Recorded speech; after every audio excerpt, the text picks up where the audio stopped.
والصلاة والسلام على سيد المرسلين وعلى آله وأصحابه أجمعين. أما بعد فأعوذ بالله من الشيطان الرجيم. بسم الله الرحمن الرحيم. الله يجتبي من يشاء ويهدي إليه من ينيب. وقال الله تعالى: إنك لا تهدي من أحببت ولكن الله يهدي من يشاء. صدق اللہ العظیم. محترم دوستوں اور بزرگوں، دین کی باتوں کو جتنا دھیان کے ساتھ سنیں گے وہ باتیں ہمیں یاد ہو جائیں گی. صحابہ کرام دین کی باتوں کو اتنا دھیان کے ساتھ میں سنتے تھے کہ سنتے سنتے عالم بن گئے. کسی مدرسے میں داخلہ نہیں لیا تھا. جیسے آج ہمارے بڑے بڑے ادارے ہیں اور بچوں کا داخلہ ہوتا ہے، عالم بنتے ہیں، حافظ بنتے ہیں، مفتی بنتے ہیں. اس زمانے میں ایسا نہیں تھا. اللہ کے نبی صلی اللہ علیہ وسلم ممبر سے یا مجلس میں بیٹھ کر کوئی بات فرماتے تھے تو صحابہ کرام اس کو دھیان کے ساتھ میں سنتے تھے. تو سنتے سنتے وہ باتیں یاد ہو جاتی تھی. تو سنتے سنتے عالم بن گئے اور سنتے سنتے حافظ بن گئے. بہت سارے لوگ تھے جنہوں نے ابھی کلمہ نہیں پڑھا تھا. مدینہ منورہ کے راستے میں وہ لوگ رہتے تھے. صحابہ کرام جب وہاں سے گزرتے تو وہ لوگ پوچھتے کہ تمہارے نبی کے اوپر آج کون سی بات اتری؟ تو صحابہ کرام قرآن کی آیت پڑھتے. انہوں نے ابھی کلمہ نہیں پڑھا ہے لیکن ان آیتوں کو یاد کر لیتے تھے. جب بعد میں ان کی قوم اسلام لانے کے لیے حاضر ہوئی تو اللہ کے نبی صلی اللہ علیہ وسلم نے فرمایا تم میں جس کو قرآن زیادہ یاد ہو وہ تمہارا امام. انہوں نے تو پہلے سے قرآن یاد کر لیا تھا. مسلمان بننے سے پہلے اللہ نے ان کو امام بنا دیا. سبق بھی سیکھ، صداقت کا، عدالت کا، شجاعت کا. سبق بھی سیکھ، صداقت کا، عدالت کا، شجاعت کا. لیا جائے گا تجھ سے کام دنیا میں امامت کا. اللہ امام بنا دیا. سنتے سنتے حافظ بن گئے اور سنتے سنتے مفتی بن گئے. حضور صلی اللہ علیہ وسلم کے زمانے میں بہت سارے صحابہ جو افتاء کا کام کرتے تھے، فتویٰ دیتے تھے. تو ہم بھی دین کی باتوں کو دھیان کے ساتھ میں سنیں. انشاءاللہ جو ہے وہ باتیں ہمیں یاد ہو جائے گی، ہمیں بھی فائدہ دے گی اور ہمارے گھر والوں کو فائدہ دے گی اور ہمارے ذریعے سے نہ معلوم کتنے لوگوں کو فائدہ دے گی. ہم اپنے مقصد کو سامنے رکھ کے ہم یہاں کیوں آئے ہیں؟ اجتماع گاہ میں جو آئے ہیں وہ یہاں کیوں آئے ہیں؟ اپنے گھر کو چھوڑا، اپنے وقت کو فارغ کر کے ہم یہاں پہنچے ہیں. کیا کوئی کھانے پینے کے لیے تو آئے نہیں ہے. ہماری نیت تو یہ ہے کہ ہم دین کی باتوں کو سنیں گے، اپنی زندگی میں لائیں گے، اپنے گھر والوں کو اسی کے اوپر ڈھانچے جو ہے ہم جو ہے ان کو ڈالیں گے. اسی نیت سے آئے ہیں. تو دین کی باتوں کو جتنا دھیان کے ساتھ میں سنیں گے اللہ تعالیٰ ہمیں تین باتیں بڑی بڑی، تین چیزیں بڑی بڑی ہمیں عطا فرمائیں گے. ان میں سے ایک تو جو ہے اللہ ہمیں ہدایت عطا فرمائیں گے جو دنیا میں سب سے بڑی دولت ہے. اسی لیے ہر نماز کی ہر رکعت میں ہم الحمد شریف پڑھتے ہیں اور الحمد شریف میں جو ہم دعا مانگتے ہیں وہ ہدایت کی دعا مانگتے ہیں. الحمد شریف کا پڑھنا واجب ہے. اس میں یہ دعا ہے کہ اللہ ہمیں سیدھا راستہ بتا، اہدنا الصراط المستقیم. اے اللہ ہمیں سیدھا راستہ بتا. صراط الذین انعمت علیہم، ان لوگوں کا راستہ جن پر تو نے انعام فرمایا. اور وہ کون لوگ ہیں؟ انبیاء، صدیقین، شہداء اور صالحین. ان کو جو ہدایت دی تھی وہ ہدایت ہم کو عطا فرما. ہدایت کی دعا مانگتے ہیں. تو معلوم ہوا کہ دنیا میں سب سے بڑی دولت ہدایت ہے. اگر اس سے بڑی دولت ہوتی تو اللہ ہم کو سکھاتے کہ وہ مانگو، لیکن اللہ نے کیا مانگنا سکھایا بھائی؟ ہدایت کا مانگنا سکھایا۔ ایک انسان کے بعد ہدایت کی دولت ہے اور دنیا کے کوئی اسباب نہیں ہے، تو یہ انجام کے اعتبار سے کامیاب ہے۔ اور کسی کے بعد ہدایت کی دولت نہیں ہے اور دنیا کے سارے اسباب ہو تو انجام کے اعتبار سے ناکام ہے۔ پہلے زمانے میں تاریخی شہر جو ہوتے تھے اس کے چاروں طرف دیوار ہوتی ہے، جیسے دہلی میں جو گئے انہوں نے لال قلعہ دیکھا ہوگا، چاروں طرف دیوار ہے۔ ایسے آگرہ کے اندر آگرہ فورٹ کہتے ہیں، ہمارے پالنپور میں بھی تھا، چاروں طرف دیوار، اور اس کے بڑے بڑے دروازے ہوتے تھے اور ان دروازوں کے نام ہوتے تھے، یہ دلی گیٹ، یہ اجمیری گیٹ، یہ فلاں گیٹ، یہ فلاں گیٹ، ایسے دروازوں کے نام۔ وہ دروازے شام کو مغرب کے وقت بند ہو جاتے پھر صبح میں کھلتے تھے۔ کوئی بڑا سا بڑا آدمی بھی آ جاوے تو دروازے کھلتے نہیں تھے۔ ایک اللہ والے سفر کرتے ہوئے ان کو کسی شہر میں جانا تھا، جب وہاں پہنچے تو دروازے بند ہو چکے تھے، وہی باہر ہی ٹھہر گئے۔ صبح ہو گئی، سورج نکلا، سورج اور اوپر چڑھایا، لیکن دروازے نہیں کھلے۔ کہ انہوں نے کسی طریقے سے کسی سوراخ میں سے یا کھڑکی میں سے ان شہر والوں سے پوچھا بھائی کیا بات ہے، دروازے نہیں کھلے؟ تو شہر والوں نے بتایا کہ اس شہر کا جو بادشاہ ہے اس کا باز اڑ گیا ہے، اس وجہ سے دروازے بند ہے۔ تو وہ اللہ والے جو تھے نا وہ اپنا سر پکڑ کر کے بیٹھ گئے اور اللہ سے کہنے لگے، اللہ تو نے بے وقوفوں کو حکومت دے دی، چاروں طرف دیوار ہے، اوپر تو سب کھلا ہے، اور بات جو ہے نا وہ تو اڑنے والا پرندہ ہے، کوئی چوپایا تو نہیں ہے کہ چل کر کے دروازے سے نکلے۔ انہوں نے شکایت کر دی کہ اللہ بے وقوفوں کو حکومت دے دی اور ہمارے جیسے علم والے، کمال والے، ہدایت والے در بدر کی ٹھوکریں کھا رہے ہیں۔ اللہ نے ان کے اوپر الہام کیا یا کشف کیا، یعنی بات کو ان کے اوپر ڈالا، ان کے اوپر بات کو کھولا کہ تم اس بات پر راضی ہو کہ تمہارے پاس جو دولت ہے وہ بادشاہ کو دے دی جائے اور بادشاہ کے پاس جو دولت ہے وہ تم کو دے دی جائے۔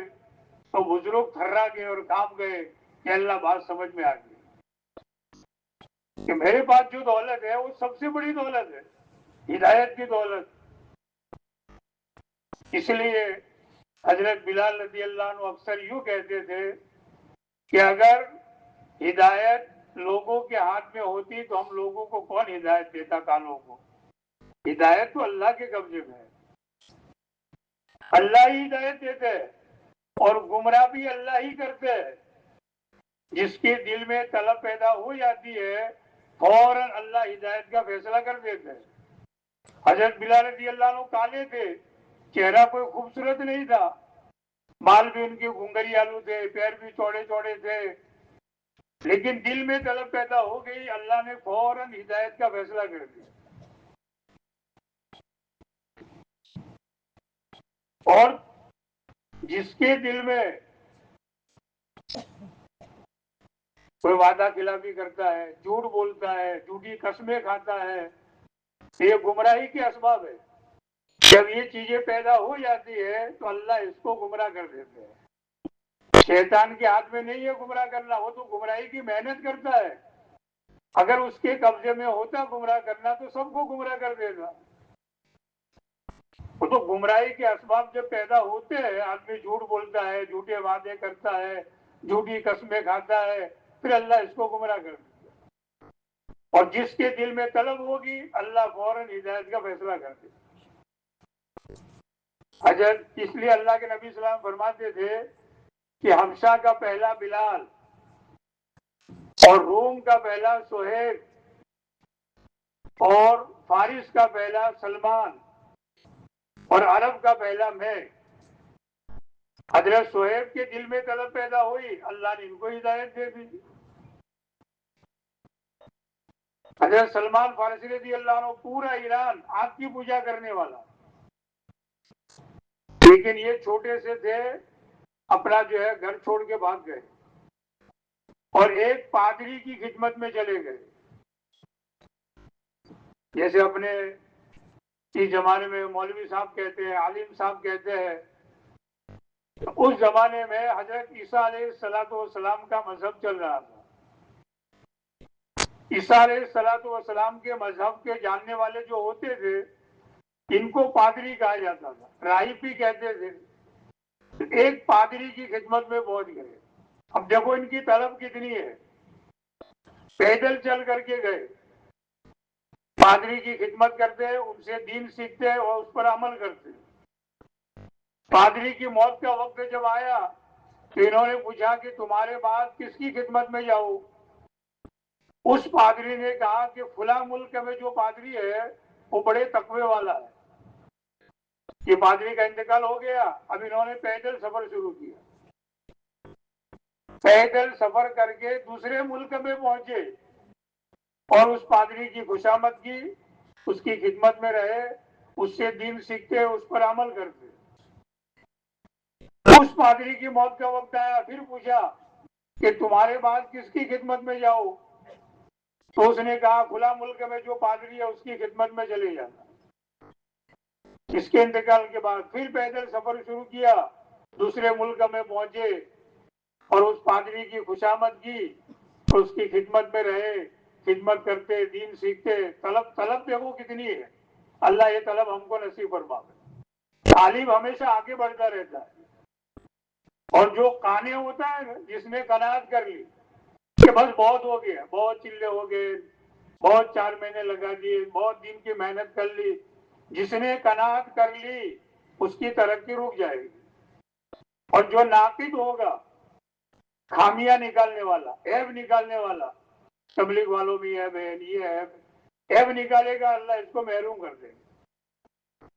ہمیں ناقد بھی نہیں بننا، خانے بھی نہیں بننا، اور طالب بننا ہے۔ طالب کو اللہ آگے بڑھاتے ہیں۔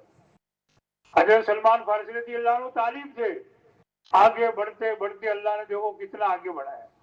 اللہ نے لمبی زندگی دی تھی، کتابوں میں آتا ہے 250 سال، بعض جگہ پر ہے 300 سال، اور بعض جگہ پر یہ ہے کہ عیسیٰ علیہ السلام کا زمانہ بھی انہوں نے پایا۔ اب عیسیٰ علیہ السلام کے اور ہمارے نبی صلی اللہ علیہ وسلم کے درمیان میں کتنا فاصلہ تھا بھائی؟ 650 سال کا۔ تو گویا کہ 600 سال سے زیادہ ان کو عمر ملی، اتنی لمبی زندگی۔ آخری پادری ملا، اس کو پوچھا کہ تمہارے بعد کس کی خدمت میں جاؤ؟ تو اس نے کہا کہ اب کسی پادری کی خدمت میں مت جانا، اب ایک نبی آنے والے ہیں، نبی آخر الزمان حضرت محمد صلی اللہ علیہ وسلم، ان کی خدمت میں چلے جانا اور زندگی بھر ان کی بات مانتے رہنا، ان کے ہاتھ میں ہاتھ دے دینا۔ پادری کا انتقال ہو گیا، اس نے انتقال سے پہلے چند نشانیاں بتائی تھی نبی کی، ہمارے نبی صلی اللہ علیہ وسلم کی، کہ ان کی نشانی یہ ہوگی کہ صدقہ کا مال نہیں کھائیں گے۔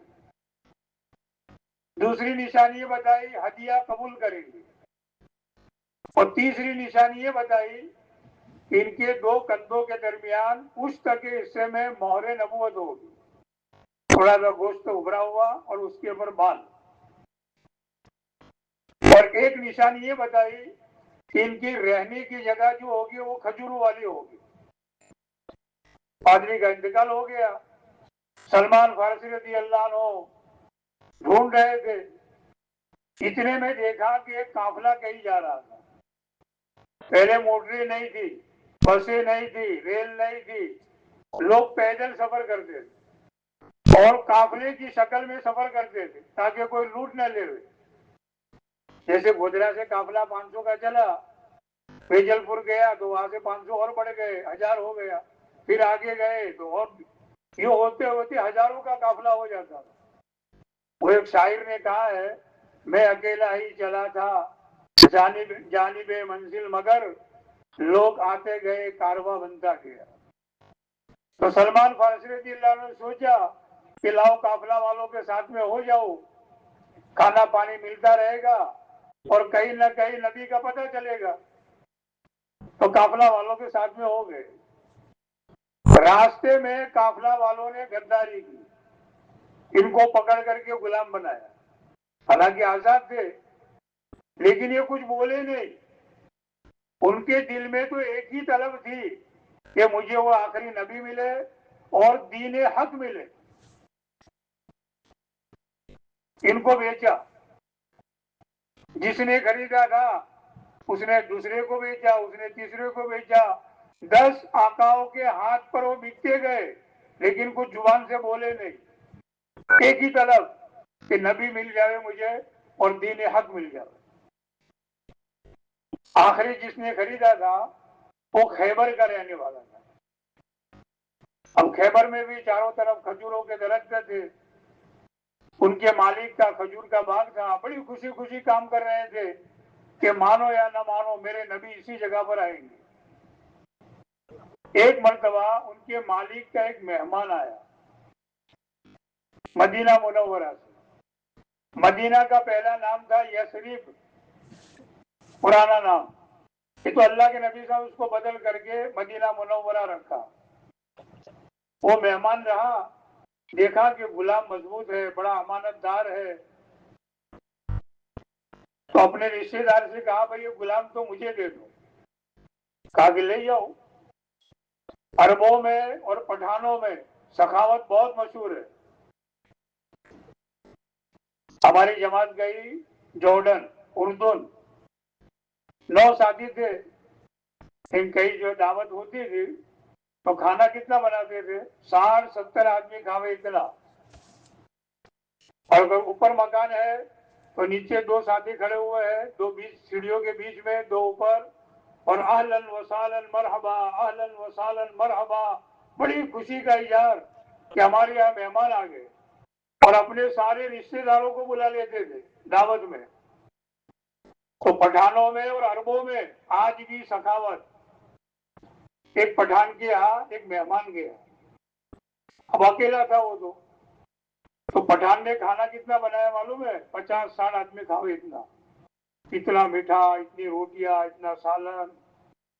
وہ پٹھان تو دور جا کے بیٹھ گیا پیر کے اوپر پیر رکھ کر کے، اور مہمان کے سامنے سارا کھانا رکھا. اس کو جو تھوڑا کھانا تھا کھایا. کہا کہ خان صاحب بہت ہو گیا، پیٹ بھر گیا. تو خان صاحب نے کہا بابا سب پورا کرنے کا ہے. تو مہمان نے سوچا کہ آج پھنس گیا ہوں میں، آج اگر پورا نہیں کیا تو یہ مارے گا مجھے. تو تھوڑا اور کھایا. کہا کہ خان صاحب بس بہت یہاں تک آ گیا کہ نہیں بابا سب پورا کرنے کا ہے. اب بھاگنے کا سوچا اس نے، کہیں سے بھاگو یہاں سے. تو خان صاحب کو کہا خان صاحب پانی پینا ہے. جب خان صاحب پانی لینے جائے میں یہاں سے بھاگ جاؤں. تو خان صاحب جو تھے نا الٹے پیر سے گئے، اس کی طرف دیکھتے رہے اور الٹے پیر سے جا کر کے پانی لا کے رکھا. ایک گھٹ پیا، پھر ادھر ادھر دیکھا کیا کرنے کا. تو گلاس جو تھے نا وہ لے کر کے بازو کے کمرے میں زور سے پھینکی. تو خان صاحب نے کہا کیا ہے؟ کیا وہاں سانپ آیا ہے؟ تو خان صاحب سانپ مارنے گئے اور اس نے جوتے دبائے اور بھاگا وہاں سے. خان صاحب جو ہے اس کو کھلانا چاہتے تھے شوق سے کہ کھاوے زیادہ. تو عربوں میں پٹھانوں میں سخاوت بہت مشہور ہے آج بھی. تو ان کے رشتے دار نے کہا کہ لے جاؤ. تو سلمان فارسی رضی اللہ عنہ کو کہا لائے بھائی مدینہ منورہ میں. اب مدینہ میں چاروں طرف کھجوروں کے درخت. اب ایک کھجور کے بعد میں بڑی خوشی خوشی کام کر رہے تھے کہ میرے نبی اسی جگہ پر آئیں گے. طلب دیکھو کتنی ہے. اللہ ہم کو طلب نصیب فرمائے بھائی. طالب ہمیشہ آگے بڑھتا ہے. اس لیے نیت کرو کہ ہر مجلس میں، عصر کے بعد مجلس ہے، مغرب کے بعد ہے، فجر بعد ہے، پھر ہو سکتا ہے 9-10 بجے اور مجلس ہو. ساری مجلسوں میں سب سے پہلے فارغ ہو کر کے اپنی ضرورت سے آگے آ کر کے بیٹھ جاؤ. اللہ آگے بڑھائیں گے. ہمارے بہت سارے بزرگوں کو دیکھا کہ ان کا سفر ہو یا کوئی بھی پروگرام ہو، آدھا پونا ایک گھنٹہ پہلے پہنچ جاتے ہیں۔ ہمارے یہاں بناسکانٹھے میں ماہی میں اجتماع تھا 89 میں، اور پورا قافلہ جو ہے دہلی بنگلے والی مسجد سے آیا ہوا تھا۔ حضرت جی رحمۃ اللہ علیہ، قاری ظہیر صاحب، میاں جی محراب صاحب، مولانا محمد عمر صاحب۔ اجتماع جب ختم ہوا، کیونکہ مولانا محمد عمر صاحب گٹھامن کے تھے، تو پورا قافلہ دعا کے بعد گٹھامن آ گیا۔ رات کو 10 بجے ٹرین تھی، رات کو کھانا کھایا، مغرب کے بعد عشاء کی نماز پڑھی۔ ابھی تو ریل کے جو ہے 1 گھنٹہ باقی تھا، سب ساتھی بیٹھے ہوئے تھے، میں بھی تھا وہاں پر۔ حضرت جی رحمۃ اللہ علیہ نے فرمایا کہ بھائی چلو، تو کسی ساتھی نے کہا کہ حضرت جی پالنپور سے 10 منٹ کا راستہ ہے، ابھی تو 1 گھنٹہ باقی ہے۔ تو حضرت نے فرمایا کہ بھائی جیسے یہاں بیٹھے ہیں وہاں جا کے بیٹھیں گے۔ جب ہم کو مجلس میں جڑنا ہی ہے تو پھر جو ہے پہلے سے آگے بیٹھ جائے آگے، اللہ ہمیں آگے بڑھائیں گے۔ نیت کرتے ہو بھائی؟ تو سلمان فارسی رضی اللہ عنہ مدینہ منورہ میں بڑی خوشی کام کر رہے تھے۔ ایک مرتبہ کھجور کے درخت پر چڑھے ہوئے تھے اور ان کا مالک نیچے کھڑا تھا۔ اس مالک کا ایک دوست آیا، دونوں نیچے باتیں کرنے لگے۔ وہ آنے والا یوں کہہ رہا تھا کہ کچھ لوگ آئے مکہ سے اور یہاں قبا میں ٹھہرے، جو لوگ عمرے میں گئے، حج میں گئے، ان کو معلوم ہے مسجد قبا 4 کلومیٹر پر ہے مسجد نبی سے۔ اس میں ایک آدمی ہے، وہ یوں کہتا ہے کہ میں نبی ہوں، بس نبی کا نام سنا، اتنی طلب بڑھی کہ وہاں سے گر جائے۔ لیکن انہوں نے اپنے آپ کو سنبھالا اور آہستہ آہستہ نیچے اترے اور اپنے مالک سے کہا، مالک یہ آپ کا دوست کیا کہہ رہا تھا؟ تو مالک نے ایک زور سے تماچا مارا کہ تجھے اس سے کیا کام، تو غلام اپنا کام کر۔ انہوں نے دین کے خاطر مار بھی کھائی، اپنے کام میں لگ گئے۔ رات کو تھوڑی سی کھجوریں لی اور سیدھے قبا پہنچے۔ اللہ کے نبی صلی اللہ علیہ وسلم چند صحابہ کے ساتھ بیٹھے ہوئے تھے، بیچ میں بیٹھے تھے۔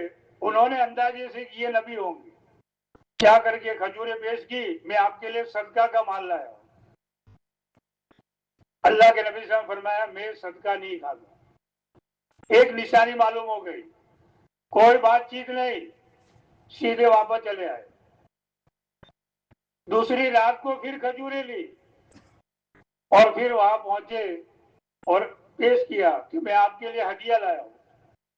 اللہ کے نبی صلی اللہ علیہ وسلم نے قبول کیا، 1-2 کھجوریں کھائی اور باقی صحابہ میں جو ہے تقسیم کر دی۔ 2 نشانیاں معلوم ہو گئی۔ اب تیسری نشانی، مہر نبوت کو دیکھنے کے لیے گئے۔ ایک میت ہو گئی تھی، صحابہ کرام قبر کھود رہے تھے، اللہ کے نبی صلی اللہ علیہ وسلم تشریف فرماتے بیٹھے ہوئے تھے۔ ہوا تیز چل رہی تھی، قمیص مبارک آدھی پنڈلی تک تھا، اس میں جب ہوا بھرتی تھی تو وہ قمیص مبارک اونچا ہوتا تھا پھول کر کے۔ تو سلمان فارسی رضی اللہ عنہ بار بار پیچھے آتے تھے۔ اللہ کے نبی صلی اللہ علیہ وسلم تو روحانیت کے امام تھے، سمجھ گئے کہ مہر نبوت دیکھنا چاہتے ہیں، ان کو بلایا کہ ادھر آؤ، اور اپنا قمیص مبارک اونچا کر کے ان کو مہر نبوت دکھائی۔ بس مہر نبوت کا دیکھنا تھا کہ ان کی آنکھوں سے آنسو ٹپکنے شروع ہو گئے خوشی کے مارے۔ جس کی تلاش تھی نبی کی تلاش، نبی مل گئے اور دین حق اب ان کو ملے گا۔ خوشی کے مارے، آدمی خوشی کے مارے بھی روتا ہے، غم کے مارے بھی روتا ہے، پاگل میں بھی روتا ہے، اور بہت ساری وجوہات ہوتی ہے۔ پھر انہوں نے اپنا پورا قصہ اللہ کے نبی صلی اللہ علیہ وسلم کو سنایا. اللہ کے نبی صلی اللہ علیہ وسلم نے ان کے غم کو دور کرنے کے لیے کیا فرمایا؟ سلمان و منا اہل البیت، کہ سلمان تو میرے گھر والوں میں سے ہے، میری فیملی کے جو افراد ہیں ان میں سے ایک یہ بھی ہے سلمان. بھئی ہمارے یہاں پر گرمی کے موسم میں ہمارا کوئی تعلق والا، کوئی رشتہ دار سفر کر کے آوے اور کنڈی کھٹکھٹاوے، ہم نے دروازہ کھولا کہ وہ تو ہمارے رشتہ دار ہے، ہمارے تعلق والے ہیں، تو ہم ان کا جو ہے استقبال کرتے ہیں. گجراتی میں کیا کہتے ہیں؟ پلے پدھارو، اور اردو میں فارسی میں کہتے ہیں خوش آمدید، عربی میں کہتے ہیں اہلن و سہلن مرحبا، اور انگریزی میں کہتے ہیں ویلکم. اللہ کے نبی صلی اللہ علیہ وسلم نے تو ان سے بھی اونچی بات فرمائی، سلمان و منا اہل البیت، کہ سلمان تو میرے گھر والوں میں سے، میری فیملی کا ایک فرد ہے. اور یوں فرمایا کہ اگر دین سریا پر ہوتا، ستارے کا نام ہے، کہ اگر یہ دین سریا پر ہوتا ان جیسے لوگ وہاں سے بھی تلاش کر لیتے. کتنی طلب ہوگی؟ اللہ یہ طلب ہم کو نصیب فرمائے. طلب ہوگی اللہ ہدایت دیں گے، اگر طلب پیدا نہیں ہوئی اللہ ہدایت سے محروم کر دے. حضرت ابراہیم علیہ السلام اللہ کے خلیل ہے، اللہ کے دوست، اور بڑی بڑی قربانیاں ان سے دلوائی، بیت اللہ کی تعمیر ان سے کرائی، زمزم کا پانی ان کے گھرانے کی قربانی سے، اور یہ قربانی کی جو رسم چلی وہ بھی جو ہے ان کی قربانی. لیکن اپنے باپ کو ہدایت نہیں دے سکی. آزر نام تھا، باپ کے دل میں طلب ہی نہیں تھی، اللہ نے ہدایت نہیں دی. نبی کے باپ نوح علیہ السلام نبی ہے، 1100 سال کی عمر، 950 سال تک تو انہوں نے دعوت کا کام کیا ہے، رات میں دن میں انفرادی طور پر، مجموعوں میں، لیکن اپنے بیٹے کو ہدایت نہیں دے سکے اور اپنی بیوی کو بھی ہدایت نہیں دے سکے. لوط علیہ السلام نبی ہے، اپنی بیوی کو ہدایت نہیں دے سکے.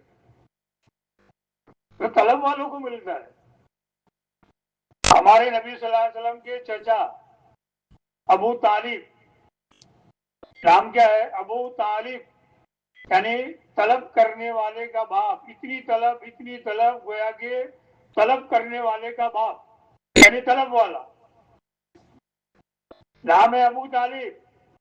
اور ہمارے نبی صلی اللہ علیہ وسلم کی 42 سال تک خدمت کی ہے، 40 اور 2 42 سال. آخری وقت تھا، ہمارے نبی صلی اللہ علیہ وسلم سرانے بیٹھے ہوئے ہیں. اور کون سے نبی؟ سارے نبیوں کے امام، سارے نبیوں کے سردار.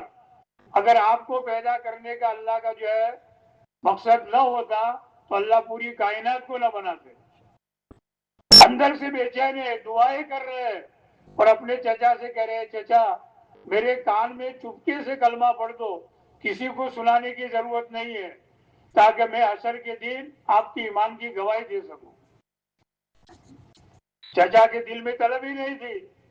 قرآن کی آیت اتر گئی، انک لا تہدی من احببت ولکن اللہ یہدی من یشاء، کہ ہمارے پیارے نبی صلی اللہ علیہ وسلم آپ جس کو چاہو اس کو ہدایت نہیں دے سکتے، ہدایت تو ہمارے قبضے میں ہے. ایک تو جو ہے دین کی باتوں کو ہم طلب کے ساتھ میں سنیں گے، اللہ ہمیں ہدایت دیں گے. نیت کرو انشاءاللہ طلب کے ساتھ میں سنیں گے. اور دوسری چیز کیا ملے گی؟ دین کی بات سننے پر اللہ ہماری مغفرت کر دیں گے.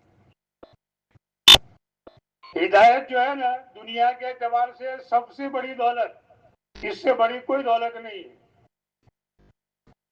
اور آخرت کے اعتبار سے سب سے بڑی دولت جو ہے مغفرت ہے. جس کی مغفرت ہو گئی ہمیشہ کے لیے کامیاب. ایک بہت بڑے اللہ والے تھے، محدث تھے، اور پہلے جو ہے نا قلم، فاؤنٹین پین جو ہے نا ایسی ٹوٹی والی نہیں ہوتی تھی، وہ تو ایک کھڑیا ہوتا تھا دوار، اس میں روشنائی ہوتی تھی، اور مجالی کی قلم بناتے تھے تراش کر کے، اور اس میں ڈبو کر کے پھر لکھتے تھے.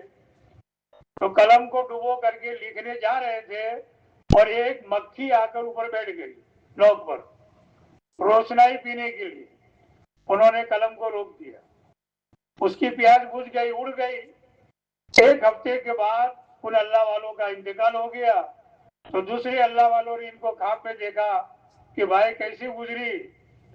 انہوں نے کہا کہ اللہ نے مجھے اپنے سامنے کھڑا کیا اور یہ کہا کہ ہماری ایک ادنا مخلوق کی پیاس کو تم نے بجھایا تھا, ہم تمہاری بخشش کرتے. زندگی بھر کی ان کی اعمال ایک طرف اور ایک ادا اللہ کو پسند آ گئی, بخشش ہو گئی, ہمیشہ کے لیے کامیاب. مغفرت کا کیا معنی؟ پوری زندگی کی چھٹی, جو غلط سلط جو اوندا سیدھا کیا سب معاف, اس کا نام ہے مغفرت. یہ دن کی مجلس جو لگی ہے ابھی فرشتوں نے گھیر رکھی ہے اوپر تک, جو ہمیں دکھائی نہیں دیتے, اور ہر مجلس میں یہی ہوگا. اور مجلس جب ختم ہوتی ہے پھر سب کی بخشش ہو جاتی ہے. کتنی بڑی دولت ہے بھائی. تو دین کی مجلس میں ایک دولت یہ ملے کہ ہماری بخشش ہو جائے. پہلے جو امتیں تھی ان کے اندر رہبانیت یہ جو ہے جائز تھی, یعنی آدمی گھر بار چھوڑ کر کے کسی جو ہے تنہائی کے جگہ پر جا کر کے عبادت میں مشغول ہو جاؤ. اس امت میں رہبانیت جائز نہیں ہے. آدمی بال بچوں کو بھی سنبھالے, کاروبار بھی کرے اور ساتھ ساتھ عبادت بھی کرے, اور جو دعوت کی محنت ہے وہ بھی کرے, سب کو لے کر چلے. تو پہلے زمانے میں ایک حافظ صاحب تھے, ان کے دل میں یہ داہیہ اٹھتا تھا کہ تنہائی کی جگہ پر جا کر اللہ کی خوب عبادت کروں. ایک دن انہوں نے کاروبار وغیرہ سب بال بچوں کے نام پر کر دیا اور ایسی جگہ ڈھونڈی انہوں نے دریا کے بیچ میں, ٹاپو, جزیرہ, کہ وہاں کوئی نہ جا سکے ایسا جزیرہ. اور ایک چھوٹا سا جھوپڑا بنایا اور اللہ کی عبادت شروع کر دی. کوئی دھیان بٹانے والا نہیں. یہاں گھر پر تو دیکھو کتنے دھیان بٹانے والے ہوتے ہیں. جماعت میں جاؤ نا, کوئی دھیان بٹانے والا نہیں آئے گا. کوئی نہیں آئے گا کہ گھر میں آٹا ختم ہو گیا, تیل ختم ہو گیا ہے. قاری ظہیر صاحب تھے نظام الدین میں, بہت بڑے اللہ والے تھے. جماعتوں کی کارگزاری وہی اکثر لیتے تھے. ایک مرتبہ انہوں نے سنایا کہ ایک آدمی دکان سے آیا. اب دکان کوئی بڑی دکان ہوتی ہے نا تو اس کی چابیاں بھی کئی ہوتی ہے, لمبی لمبی چابیاں, اندر کے لوگ بھی ہوتے ہیں. تو وہ ساری چابیاں جو ہے گھر پر آ کر مغرب کے وقت زور سے گھر میں پھینکی. گھر والوں سے کہا کہ یہ چابیاں رکھ لو, اور وہ سالن کی دیگچی جو ہے نا اس کو بھی چولہے پر رکھ دو گرم کرنے کے لیے, میں اب بھی نماز پڑھ کے آیا. اب مسجد میں گیا, وہاں جماعت آئی ہوئی تھی, بات چل رہی تھی. اس نے جیسے سلام پھیرا, پہلے تو استقبال میں دو ساتھی کھڑے رہتے تھے مضبوط, تو جیسے سلام پھیرا کندھے پر ہاتھ رکھا کہ بھائی صاحب بات ہو رہی ہے, بیٹھ جاؤ, بہت فائدہ ہوگا. بیٹھ گیا وہ, ایسا پیر پکڑ کر کے بیٹھا تھا.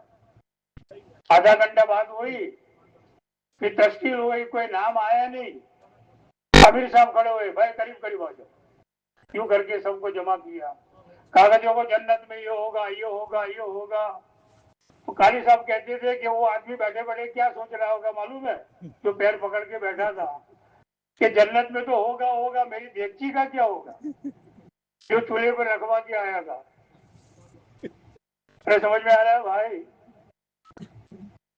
آپ جماعت میں جاؤ گے کوئی بلانے نہیں آئے گا کہ تیل ختم ہو گیا, آٹا ختم ہو گیا. نیت تو کرو انشاءاللہ جائیں گے سب. تو جھوپڑا بنایا انہوں نے, جو ہے عبادت شروع کر دی. اللہ نے ایک چشمہ نکالا وہاں سے. دریا کا پانی جو ہے خالی ہوتا ہے, میٹھا پانی, اور ایک انار کا درخت لگا دیا. ابھی صاحب انار کھاتے تھے, پانی پیتے تھے, 500 سال عبادت کی. علامہ سعید رحمت اللہ نے قصہ لکھا ہے, 500 سال کوئی دھیان بٹانے والا نہیں. اب جب موت کا وقت آیا تو انہوں نے دعا مانگی کہ دو دعائیں مانگی. ایک تو دعا یہ مانگی کہ اللہ میں سجدے میں جاؤں، اس وقت فرشتہ میری روح قبض کرے، اور میری لاش کو دوسری دعا یہ مانگی کہ میری لاش کو قیامت تک اسی حالت میں رکھنا، سجدے کی حالت میں۔ اللہ کے نبی صلی اللہ علیہ وسلم نے خبر دی ہے کہ وہ عابد صاحب آج بھی سجدے کی حالت میں ہے۔ اللہ نے ایسی جھاڑی لگا دی ہے کہ وہاں کوئی جانور بھی نہیں جا سکتا، کوئی انسان بھی نہیں جا سکتا۔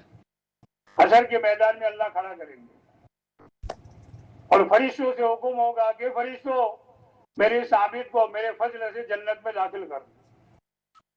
عابد صاحب کہیں گے اللہ آپ کے فضل سے نہیں، میں نے تو 500 سال عبادت کی ہے، میں تو اپنی عبادت کی وجہ سے جاؤں گا۔ اللہ نے فرشتوں کو فرمائیں گے کہ اس عابد کو لے جاؤ اور جہنم سے اتنا دور کہ 500 سال کا راستہ ہو، اتنے دور سے گزارو ان کو۔ تو عابد صاحب کو لے جائیں گے، اتنے دور سے گزاریں گے، اور جہنم کی گرمی، وہاں کی تپش، وہاں کی لو عابد صاحب کو ایسی لگے گی کہ ان کی زبان باہر آ جائے گی پیاس کے مارے۔ اتنے میں ایک ہاتھ، اس میں گلاس، عابد صاحب پانی پینے کے لیے دوڑیں گے، ایک یہ بھی آواز آئے گی کہ یہ پانی مفت نہیں ملتا، اس کی قیمت ہے۔ عابد صاحب پوچھیں گے کیا قیمت؟ کہا کہ 500 سال کی مقبول عبادت۔ کہا میرے پاس ہے، تو 500 سال کی عبادت دے دیں گے اور ایک گلاس پانی پی لیں گے۔ پھر فرشتے حاضر کریں گے اللہ کے پاس، اللہ فرمائیں گے وہ عابد تیری 500 سال کی عبادت سے میں بے نیاز ہو گیا، اب تو تیرے پاس ہے ہی نہیں۔ میں نے تیری آنکھیں بنائی تھی، اس میں کالی پتلی بنائی تھی، تو دنیا کی ساری چیزوں کو دیکھتا تھا، اس کا حساب لا۔ 500 سال میٹھا پانی پیا، چشمے کا جو نکلتا تھا وہ، اس کا حساب لا۔ 500 سال انار کھائے، اس کا حساب لا۔ اب یہ سب پکڑ میں آ جائیں گے اور کہیں گے اللہ آپ کے فضل سے جنت میں جا سکتا ہوں۔ اللہ فرمائیں گے میرے فضل سے جنت میں داخل کر دیں، یہ بخشش ہو گئی۔ عائشہ رضی اللہ عنہا نے جب یہ بات سنی تو اللہ کے نبی صلی اللہ علیہ وسلم نے فرمایا کہ اللہ کے نبی صلی اللہ علیہ وسلم آپ بھی اب اللہ کے فضل سے جاؤ گے؟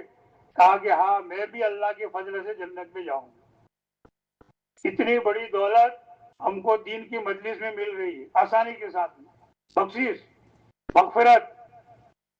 نیت کرو انشاءاللہ ہر مجلس میں، اور خالی یہاں پر نہیں، اپنی مسجد میں تعلیم ہوتی ہو نا تو وہاں بھی فرشتے آتے ہیں، اپنے گھر میں تعلیم ہوتی ہو وہاں بھی فرشتے آتے ہیں، وہاں بھی بیٹھ جاوے، جہاں موقع ملے اپنے آپ کو بٹھاوے، ہماری بخشش ہو جائے گی۔ بیٹھو گے بھائی۔ اور تیسری چیز کیا ملے گی معلوم ہے؟ دھوکہ کھلتا ہے، حقیقت سامنے آتی ہے، تیاری کا موقع ملتا ہے۔ اس دنیا کو اللہ دھوکہ فرما رہے ہیں قرآن میں جگہ جگہ پر، وَمَا هَذِهِ الْحَيَاةُ الدُّنْيَا إِلَّا مَتَاعُ الْغُرُورِ، کہ دنیاوی زندگی دھوکے کا سامان ہے۔ کبھی تو اللہ فرماتے ہیں دنیاوی زندگی کھیل کود، لہو و لعب، کھیل کود ہے، اور کبھی تو اللہ یہ فرماتے ہیں کہ دنیاوی زندگی آخرت کے مقابلے میں بہت تھوڑی ہے۔ جس کو اللہ تھوڑا کہتے وہ کتنا ہوگا بھائی؟ یہ پوری دنیا اللہ کے نزدیک ایک مچھر کا پر بھی نہیں ہے۔ ابھی ہمارے پاس جو مکان ہے، جو دکان ہے، جو کاروبار ہے، تو اس پر کا کون سا حصہ ہوا بھائی؟ دوربین سے دیکھیں گے نا، خوردبین یا دوربین سے، تو بھی نظر نہیں آئے گا، اتنا چھوٹا سا حصہ۔ دھوکے میں متاع کس کو کہتے ہیں بھائی؟ قرآن میں جگہ جگہ ہم تلاوت کرتے ہیں متاع، چولہے کے پاس جو کالا کپڑا پڑا رہتا ہے توی صاف کرنے کے لیے، ہاتھ صاف کرنے کے لیے، بٹیارے جو کھانا بنانے آتے ہیں ان کے پاس لمبے لمبے چمچے ہوتے ہیں، کپڑے ہوتے ہیں چیتڑے، وہ چمچے صاف کرنے کے لیے، ہاتھ پوچھنے کے لیے، اس کو کہتے ہیں متاع۔ یہ پوری دنیا اللہ کے نزدیک وہ کالا کپڑا ہے جو چولہے کے پاس پڑا رہتا ہے، کوئی حیثیت ہی نہیں ہے۔ اور اللہ کے نبی صلی اللہ علیہ وسلم بھی صحابہ کو جو ہے فرما رہے ہیں دھوکہ۔ ایک مرتبہ صحابہ کرام سے فرمایا آؤ میں تمہیں دنیا کی حقیقت بتاؤں، تو کہاں لے گئے؟ جہاں کچرا پڑا ہوا تھا،